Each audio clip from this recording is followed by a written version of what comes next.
Hi, it's Joel from Dykem Electric again.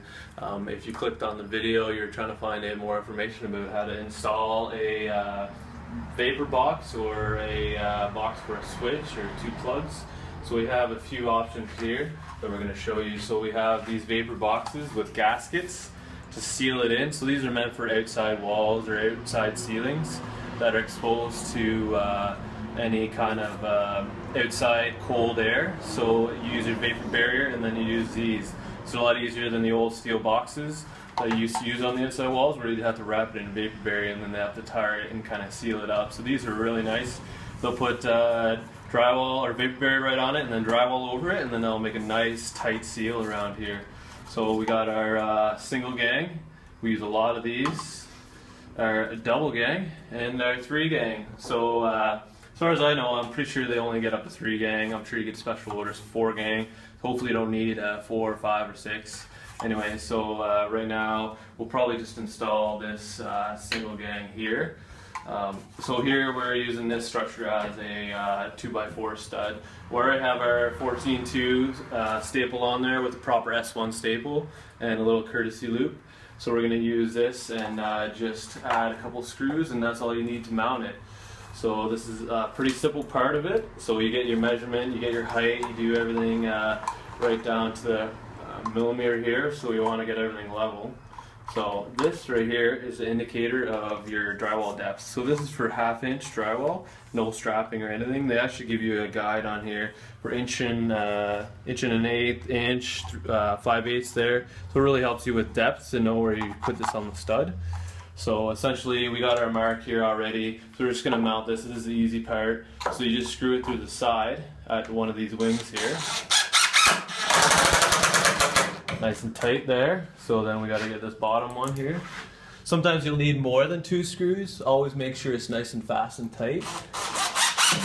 So we'll put this bottom one on. So we got that nice and tight, like it's not moving at all.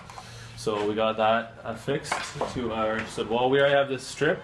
So if you need to know how to strip it, we already stripped it a couple times. So we have this in another video. If you want to know how to strip this properly and not nick any of the wires, you could take a look at that video. So essentially we're just going to knock it back through this gasket here, and then that'll be it. We'll leave our courtesy loop, our nice little courtesy loop here, and we'll tie in the ground and we'll get it all done. So this is as if it's this one receptacle, last end of line. There's only one wire in it, so it could be an end of line receptacle or a switch leg for a switch light.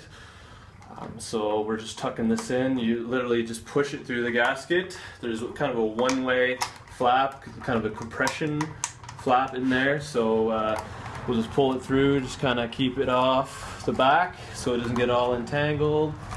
And then we slide it through. Again, just like in the other videos, we push it all the way through and make sure we have enough gasket there. And then if we look up, we got our courtesy loop, a nice little courtesy loop there for if you ever have to move the box up and down. Just looks better, looks more professional. So we got that in there, and then we'll go ahead and ground it.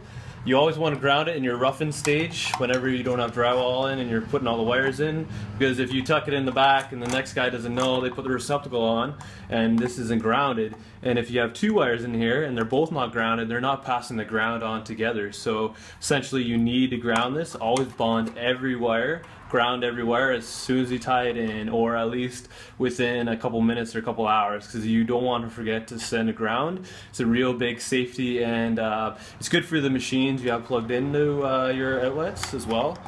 So you'll just wrap it around clockwise here.